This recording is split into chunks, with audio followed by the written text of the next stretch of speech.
There's something about law that I can't stop thinking about. It's law's fruit. Because I genuinely believe the Ope Ope no Mi has a secret ability, one that hasn't been fully revealed.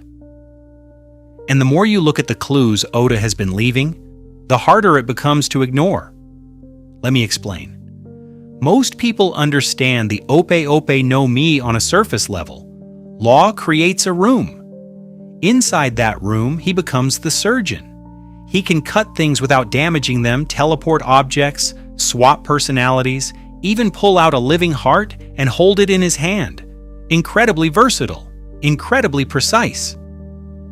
And then there's the legendary technique, the perennial youth operation, the ability to grant someone eternal life.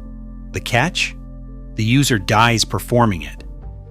That's the move the world government has been obsessing over for decades. But here's the question that nobody seems to ask. Why that fruit? The world government controls the entire world. They have access to ancient weapons capable of destroying islands.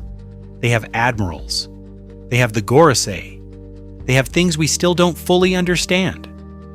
And yet they look at the Ope Ope no Mi and call it one of the most valuable devil fruits in existence. Just for one immortality technique? That doesn't add up. There has to be something else, something bigger. Something they either know about or are afraid of. Something like bringing back someone that died long ago, or maybe having the ability to counter the power of Imu.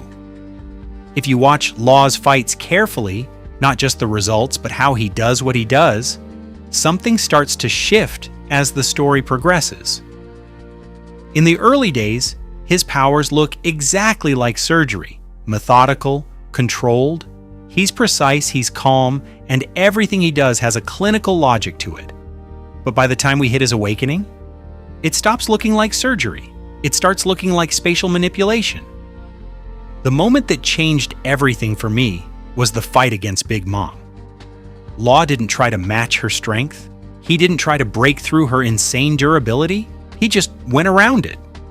He used his awakening to attack her from the inside, bypassing her defenses completely, as if the normal rules of space simply didn't apply to him inside his room.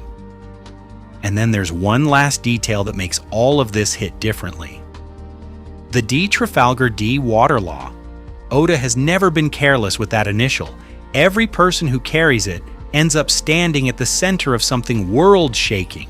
Luffy, Roger, Ace. So what happens when a D fully awakens a fruit the world government has been desperately trying to obtain for generations?